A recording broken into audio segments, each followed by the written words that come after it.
கர்த்தருடைய பரிசுத்த நாமத்துக்கு மகிமை உண்டாவதாக.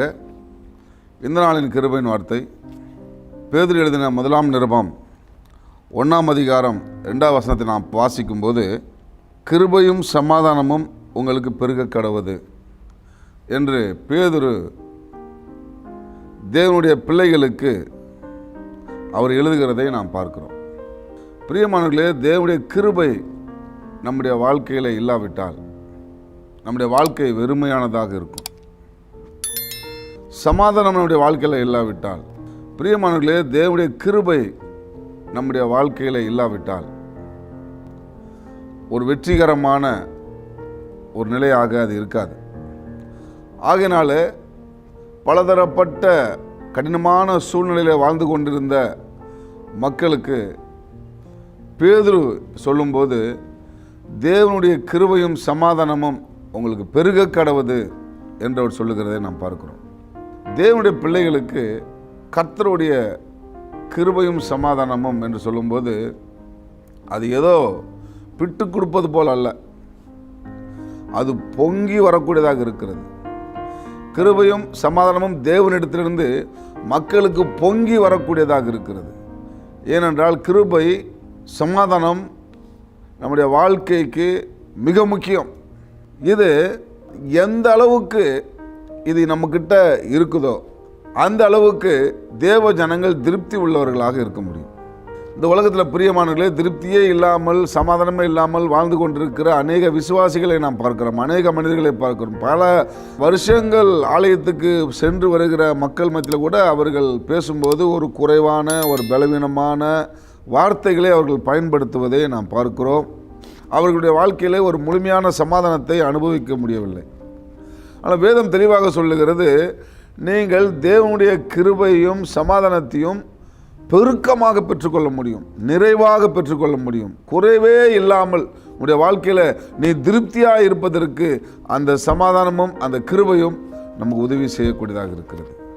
இப்படி பிரியமானவர்களே, நம்முடைய வாழ்க்கை முழுவதையும், நம்முடைய வாழ்க்கையில் நடக்கக்கூடிய ஒவ்வொரு விஷயத்தையும், ஒவ்வொரு ஆசீர்வாதத்தையும் நாம் பெற்றுக்கொள்வதற்கு எந்த அளவுக்கு தேவ கிருபையும் சமாதானமும் இருக்குதோ அந்த அளவுக்கு நாம் அதை பெற்றுக்கொள்கிறோம்.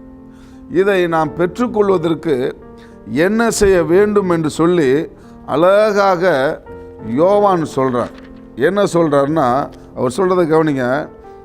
யோவான் எழுதின சுவிசேஷம் 17 அதிகாரம் 3 வசனத்தில், ஒன்றான மெய் தேவனாகிய உம்மையும் நீர் அனுப்பினவராகிய இயேசு கிறிஸ்துவையும் அறிவதே நித்திய ஜீவன்.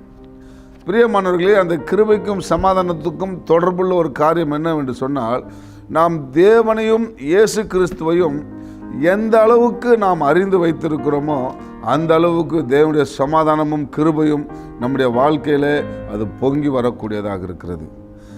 தேவனுடைய கிருபையும் சமாதானத்தையும் யாரும் காசு கொடுத்து வாங்க முடியாது, யாரும் வலுக்கட்டாயமாக பெற்றுக்கொள்ள முடியாது. அதற்கு மாறாக எப்படி பெற்றுக்கொள்ள முடியும் என்று சொன்னால், நாம் தேவனை அறிந்து கொள்ள வேண்டும். நம்முடைய வாழ்க்கையில் எப்படி தேவன் செயலாற்றுகிறார், நம்முடைய வாழ்க்கையில் எப்படி இயேசு கிறிஸ்து செயலாற்றுகிறார், நம்முடைய வாழ்க்கையில் எப்படியெல்லாம் தேவன் நம்மை வழி நடத்துகிறார் என்பதை நாம் உன்னிப்பாக கவனிக்கும் போது, அவர் எவ்வளவு நல்லவர் என்பதை நாம் ருசித்து பார்க்கும்போது, அவருடைய குணங்களை நாம் கற்றுக்கொள்ளும் போது, நம்முடைய வாழ்க்கையில் அவர் ஈடுபடுகிறார் இல்லையா. நாம் துன்பப்படும் போது தேவன் ஈடுபட்ட துன்பத்தில் நம்மளை விடுதலையாக்குகிறார். நாம் சுகவீனமாக இருக்கும்போது தேவன் நம்மை சுகப்படுத்துகிறார். மற்றவர்கள் நம்மிடத்தில் நம்மை விரோதிக்கும் போது அந்த விரோதத்திலிருந்து ஒரு சமாதானத்தை ஏற்படுத்துகிறார். இப்படியெல்லாம் தேவன் தன்னுடைய நல்ல குணங்களை அவர் வெளிப்படுத்துவதை நான் உன்னிப்பாக கவனித்து, தேவன் எவ்வளவு நல்லவராக இருக்கிறார் என்பதை நாம் மேலும் மேலும் மேலும் நாம் அறியும் போது, பிரியமானவர்களே, உங்களுடைய வாழ்க்கையில் கிருபையும் சமாதானமும் பொங்கி வரக்கூடியதாக இருக்கிறது. ஆகையினால தேவனை அறிகிற அறிவு, இயேசு கிறிஸ்துவை அறிகிற அறிவுக்கு நாம் முக்கியத்துவம் கொடுக்க வேண்டும். வேதத்தை ஆராய்ந்து வாசிக்க வேண்டும்.